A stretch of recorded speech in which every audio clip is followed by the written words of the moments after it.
Kia ora, g'day, welcome back once again, here with another reaction, this time to a former colleague, peer, and somebody who I consider a friend anyway, Harry Moffitt. Haven't spoken with him in a number of years, but I had the privilege to interview him when I was doing the Epic Aotearoa podcast with my brother-in-law, Brian Osman, a few years back now. And I also had the opportunity to interview his wife too, not long after interviewing Harry. But here he is with, I think this guy's name is Mark Boris, with his podcast, his show, an Australian guy from what I gather from his accent. And here, this guy on screen right now is the gentleman who's about to interview or conduct his interview with Harry Moffitt. So, yeah, excited for this one. So let's jump in.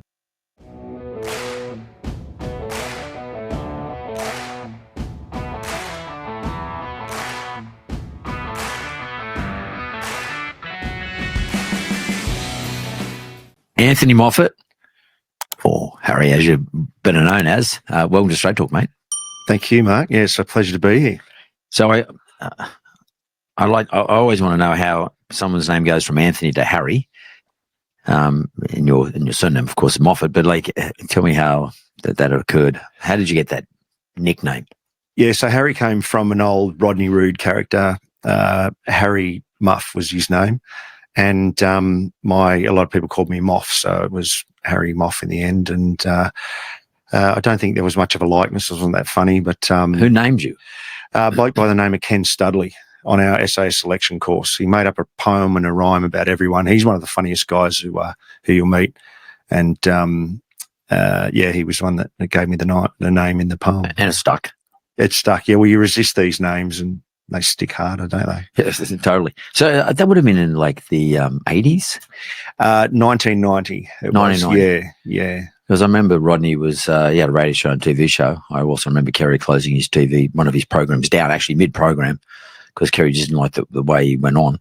But he was a funny bastard, I remember him. So you're in the mid-90s, you were, let's call it, trying out whatever the word is for SAS? Yeah, attempting SAS selection, and it hasn't changed a great deal. There's anywhere between 500 and 1,000 applicants. They pick 150 odd, and you go to Perth, and out of that, we generally get 20. I still return to the unit today to mentor the new charges coming through, and the numbers haven't changed over time, which is good. Man, that is awesome. I'm not surprised that he's still connected to the unit and mentoring. He's a top man, this guy, Harry Moffitt. I think I've spoken briefly about him, probably not in as much. Oh, excuse me. Probably not in as much detail as I should or as I could have. But yeah, he was great when he came back to the regiment, and then he was on cycle with us, and he was pretty much mentoring us young thrusters then as well, those of us that were coming through that had passed selection that were now on to cycle, because he'd already been there, done that.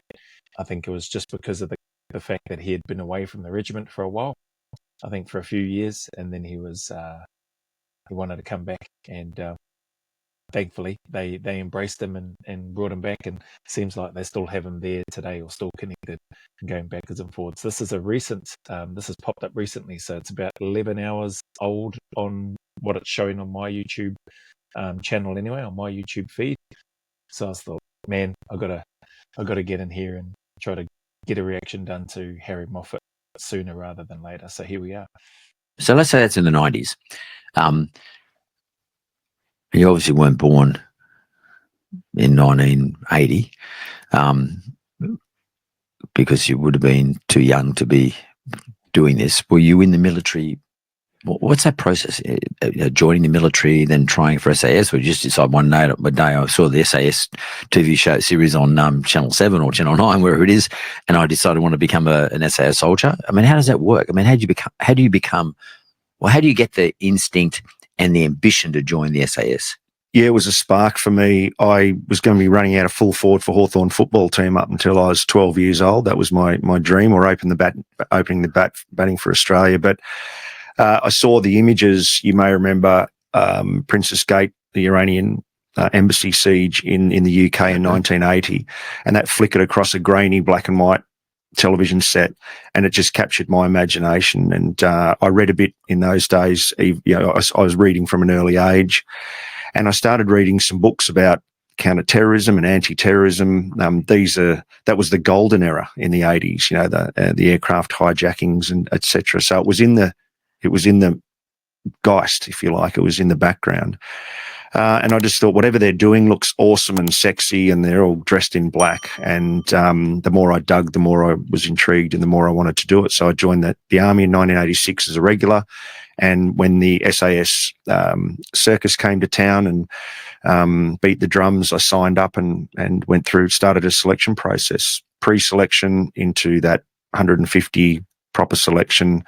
And then you go into a 18-month odd reinforcement cycle, which is still part of the selection. So it's probably all in a 2-year process once you're in the system. I wouldn't mind just. Sorry to pause the host just then, but it's awesome to hear like his answer to that question. I thought he was going to say that he watched. I've just been doing some reactions to it at the moment.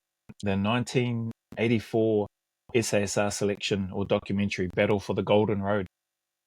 And I thought he was going to say maybe he did watch that, because I think he said he joined the army in 1986.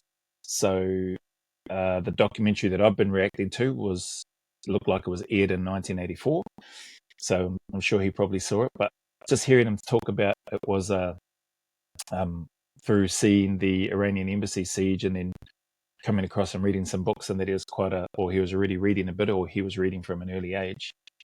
It's just it's cool. It's interesting. A lot of similarities. I mean, I wasn't reading a heck of a lot. I only read if I had to, but mine's sort of similar in terms of imagery. I came across a black book which had the 3 letters SAS, and then pretty much similar once I started opening it and just paying attention to the pictures, not really reading the book itself.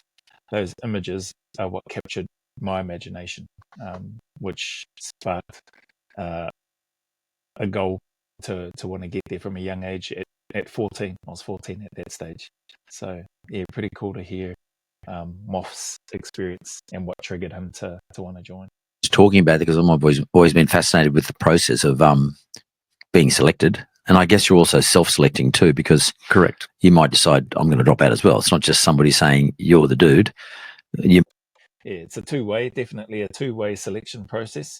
You are being selected and assessed, and then you'll be selected if you're deemed, suitable, or you seem to have what it takes to get or progress on to the next step of training, so the reinforcement cycle. Because they can, they're pretty confident and competent, and they've got a proven track record in being able to train people to meet the standard. There is still time pressures, and you still have to meet the requirements within that same condensed period of time, like anybody else. So if you can't, you will get RTU'd, or a tap on the shoulder and see you later. But the process works if the person has the aptitude and the desire and drive, etc., to pick it all up. But definitely a two-way street. So as much as all of that is happening, the individual gets to have a say as well. They can choose to not stay there because it may not be for them, which is by and large what happens for the most part. And you've seen that on a number of other selection documentaries. You might say, I'm not the dude. I want to go back to that in a second, but self-selection is a really important part. It's a great insight. I can imagine. Yeah. Because it happens in business too, and people think they're going to be an entrepreneur, but ultimately you self-select yourself, and or the market will tell you whether you can do it or not. But some people fail to self-select out when they should be getting out. And it's not, by the way, there's nothing wrong with selecting to get out of these things, self-selecting out. It's just what your instinct's telling you after you've gone through the process. It's not instinct without process. Yep. Process informs your instinct at the end of the day, but we'll come back to that in a second, because it seems like you have a view on it, a strong view on it. But you were I think you said regular soldier. Yep. What does that mean? So you just join the ADF. You go into any number of corps, infantry. I went into Signals Corps. You can be in. Man, I don't even know if I asked Harry that what he joined. I think I may have just assumed that he joined infantry. But this is great. I mean, for anybody that maybe isn't infantry or is wondering whether or not you have to be infantry before you go on selection, here's another example. I didn't realize, well, if I did ask him that question, and if he did tell me when I interviewed him, I'd forgotten it. So hearing him say that he joined as a SIG is pretty cool to hear. Catering, transport, artillery, and so the regular, I suppose, process is the military picks you and where you'll go, whereas the self-selection part of the SAS is entirely voluntary, and you hand yourself over to them completely. You don't really have much in the way of the hands on your own destiny, whereas in the regular army, you pick a corps, you get put in, and then you start a regular career in that way. It's pretty full on. If you go back 40 years, which we are, to be, for a young man, to be reading articles about or reading articles about war and what's going on in the various territories, war territories, is pretty out there, pretty unusual. I would have thought back then, because I don't know anybody. I had one mate, Andy Nolan. He became an SAS guy, but that's the only person I know, and I don't even know how he became one. But he used to do some weird shit, though. I can tell you, like when it used to rain really heavy down in Rose Bay, he used to get into the after having, he's also an architect, but after having left the SAS, he used to get in a one-man canoe and get into the canals when the heavy rain was there, just to test himself. Oh, is that right? And go through really weird tunnels. I just think, and like he was the most unassuming person in the world. You would never think. He was a mild-mannered architect. Yeah. But he went through the whole process. Risk taker. Yeah, a massive risk taker. Yeah. And just every now and then, when it's heavy rain, I'd see him. This is back in the 80s. He'd say, I've just been going in the canals, and you fucking lunatic. What's wrong with you? Like, what? Everyone else is in the pubs. The canals are just wide, like it's sort of like effectively rapids, because it's filling up with water down in the Rose Bay, and they end up out in the harbour somehow. But I don't know anyone. Sorry, I have a great deal of respect for Harry. I just enjoyed even just seeing him and watching him engage and listening to the host here, Mark, tell a story about his mate, his ex-SAS guy, and Moff casually chiming in, with he's a risk taker, this guy's friend, everybody else is down at the pub while this guy is in the canals in his canoe. He very I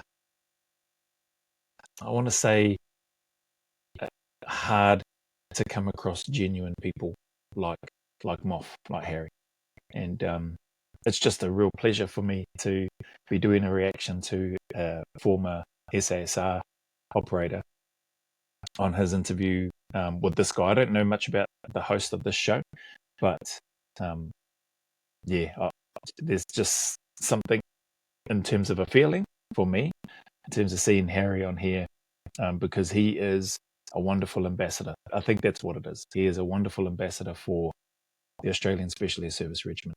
And anybody that spends any time with him or listening to him, I like to think they'd get that impression in that as well. Anyway, who thinks this way, other than him, and now I'm meeting somebody else.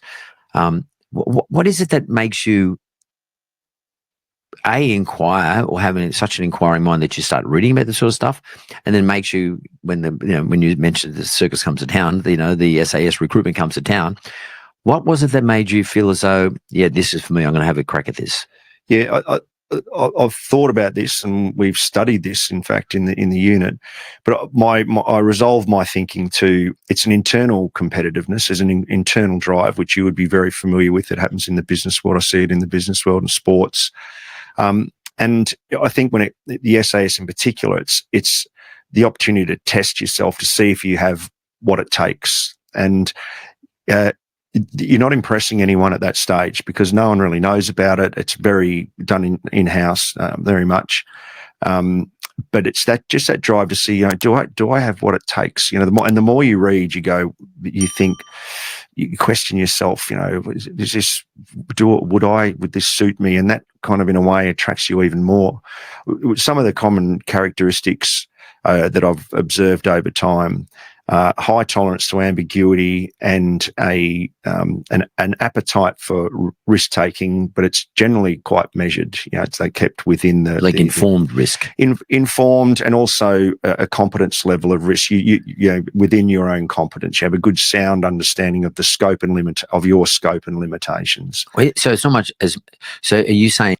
It's a great summary, eh? Just listening to Moff articulate and speak about what he's observed over his 30-year career in the military, most of that, if not all of those 30 years in the SAS itself. It's pretty awesome. Though it's not reckless, I would say. That, although, right. In other words, it's not like, and that's actually quite an interesting point, because I noticed in the briefing that I got that a lot of the stuff you talk about, your book is the Fourth Pillar, your most recent book, The Fourth Pillar. But one of the things I noticed in the description of the book is modern stoicism. So, what's interesting to me anyway is that you just mentioned the word reckless, and we'll come back to that. And one of the headings of your book is stoicism, and stoicism, of course, is a thousands of year old virtue, like going right back to the Stoics, and Aristotle talked about stoicism, but you talked about recklessness, and then and Aristotle himself talked about the difference between courage and recklessness is somewhere in between the two. The golden mean. Yeah. What he called the golden mean. Yeah. It's not in the middle. It's somewhere else. And for each individual, it's different for everybody else. Someone might be closer to recklessness, and someone might be closer to courage. Yep. But it's definitely not recklessness. In other words, it's not, and fearless is different to courage.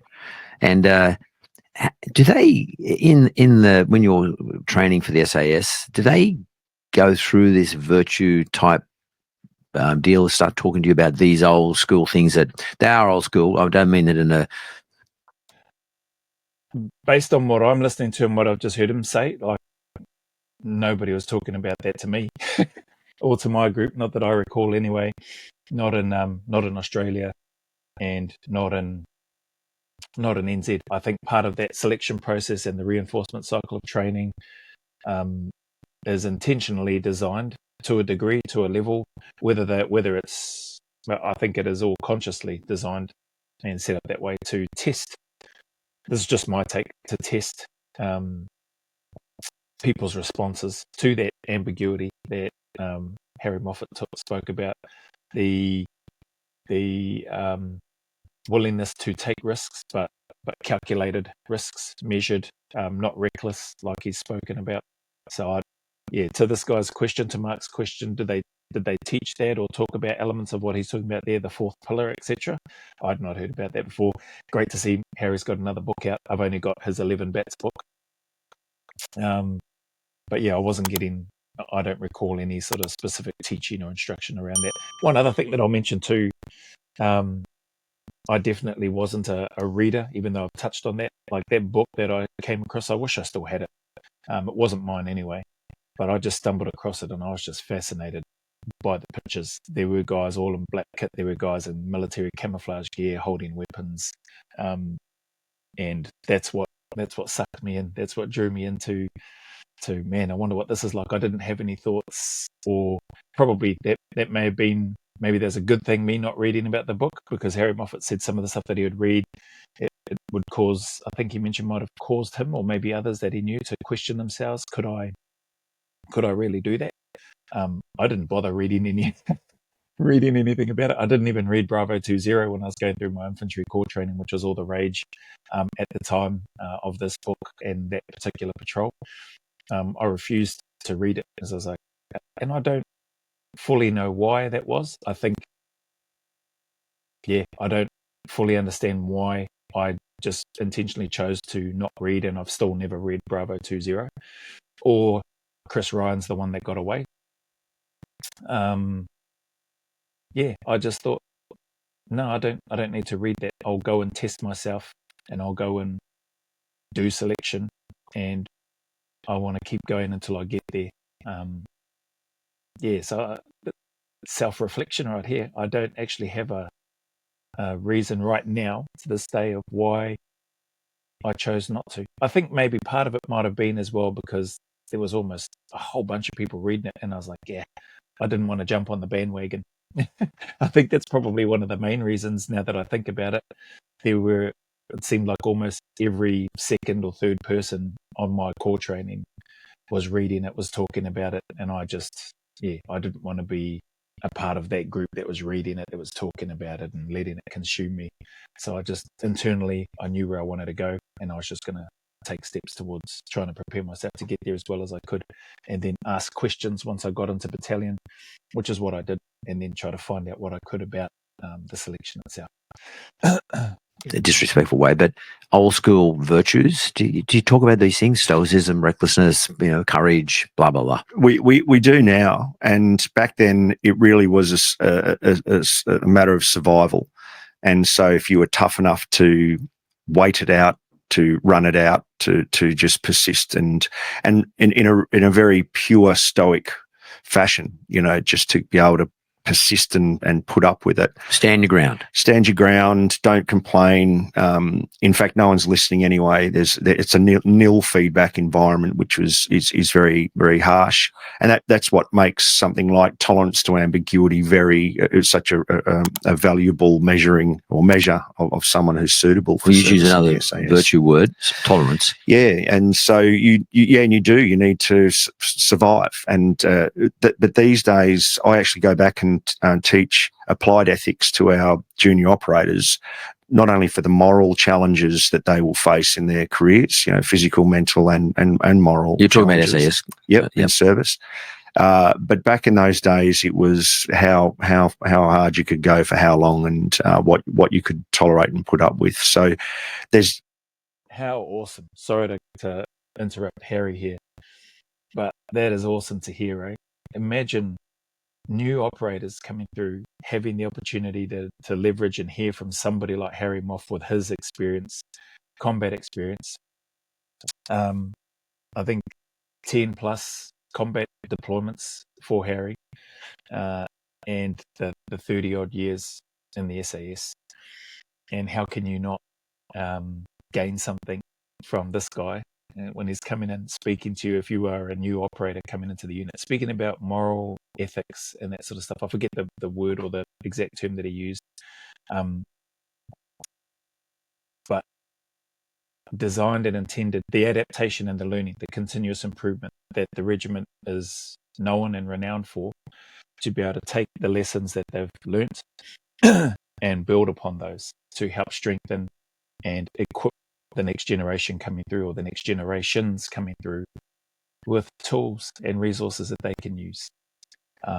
It's a beautiful thing to hear and be watching Harry talk about it right now.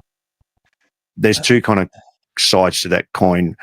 My generation is the pure stoic, just put up with it and keep persisting.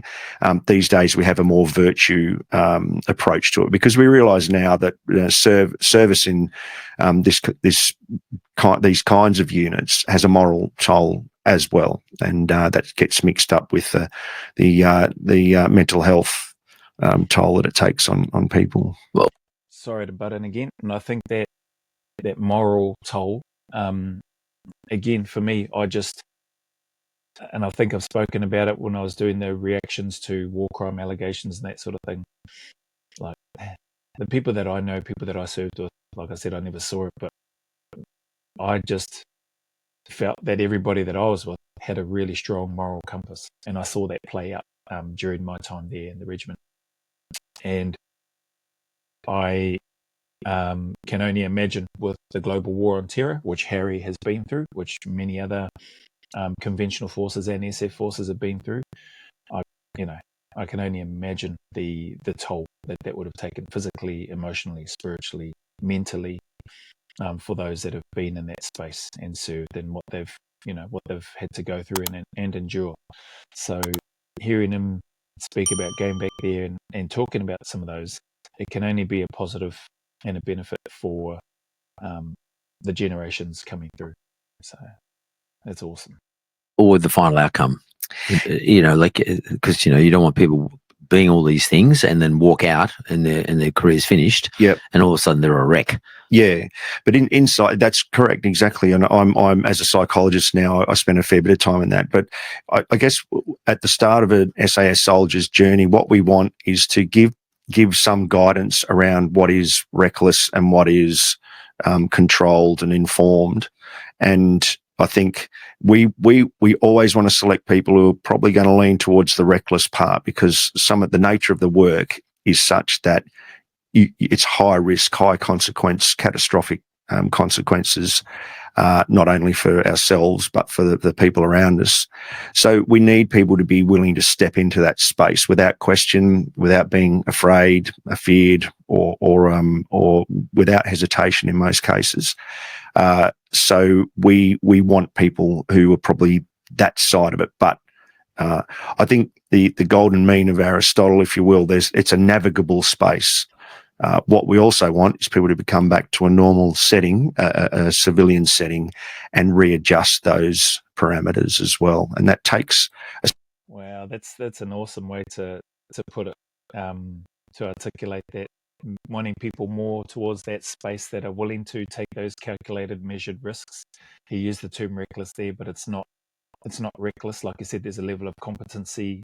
I'd say there's also a level of self-belief in yourself, in the individual, and in your team to be able to accomplish or achieve that mission, or to step into it in the first place, no matter how seemingly maybe ridiculous to some people or seemingly impossible might be the term that might get thrown around. So it's really cool to hear him speak about that, but then also needing people that appear to have the ability to adjust, to dial themselves back depending on the situation and the environment that they're in. And that can be hard. That can definitely be tough for people. So, it takes, myself included, who didn't serve not even half the amount of time that Harry Moff served in the military alone, let alone the SAS. It can take quite a while to adjust. And Bill Bestick has spoken a bit about that during his time. I forget the numbers that he used with regards to how many years of service, and then multiply that by 2 or 3 years for while you're out, to help you with that transition and that adjustment.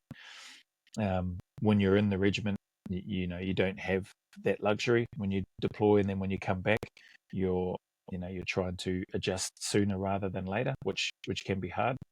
And then even in the private security sector space, where I was lucky enough to work for a few years, you go away and do a trip there, might be for several weeks, maybe for several months at a time.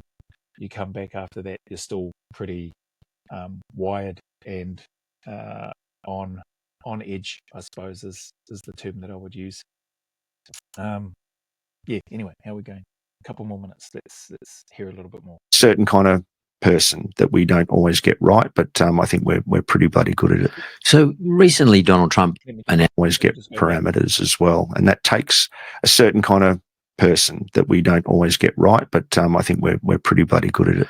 So recently, Donald Trump announced, and Pete Hegseth announced that they're going to change their Department of Defense to the Department of War, and wow, I didn't know that. I haven't been following or paying attention to that. So from the Department of Defense to the Department of War. Got all sorts of reactions around the world. And initially I thought to myself, well, that might be good for recruitment, because recruitment's a big deal we don't have national service, and so recruitment's really a big deal and important to have recruits. It's not saying you want the whole country to come, join the army, or whatever it is, whatever the military is, but you definitely you got to recruit and or retain as well. Yeah. And maybe that has a bit of marketing appeal to it. But how does that fit into the narrative in a modern day, in terms of the types of people might attract, do you think? Yeah, I think it can be a concern, and particularly in a nation like America, where they're on a martial footing, martial kind of culture. Australia, not so much. I'm not. I'm going to pause it there because it's just on 30 minutes now. We'll come back to this and hear Moff's take on it. But yeah, that's a great question. I think that recruitment is important, retention is important. And you're having something like that, the types of people that it could potentially attract and have apply or look to get into the system might not necessarily be the types of people that you want to have. But yeah, it'd be interesting to hear what Moff has to say. We'll come back to that. Anyway, if you made it this far, appreciate you and your time. Thank you very much for your support as always. It is great to see this guy, somebody who I definitely consider a friend and a mentor. He was a mentor to us and to me during our cycle. He introduced the kangaroo court stuff and that as well. So for all the stuff ups and stuff that we made, we'd have to pay fines. I think we went down to the OBH, Ocean Beach Hotel in like Swanee, Cottesloe area there for one of them. But yeah, he's a good man. He looks exactly the same, apart from just the hair is all grey, which is what mine's doing. So yeah, good to see him. Anyway, as always, the message is the same. Regardless of any challenges, difficulties, trials that you may be going through, man, I can only encourage you to just keep turning up, keep staying in the fight, put one foot in front of the other, take one day at a time. It's okay to not be okay. It's okay to be kinder to yourself as well. Give yourself a breather if you need to. Reach out for help if you have to. But know and trust that if you want to, if you want it bad enough, things can do and will get better. The sun will shine again. There are better days ahead. So just stick at it. As always, go always a little further. Remember, who dares wins and who cares wins. And until the next video, there's a big mana wave coming from me to you, filled with my aroha, respect, appreciation, and gratitude for you all.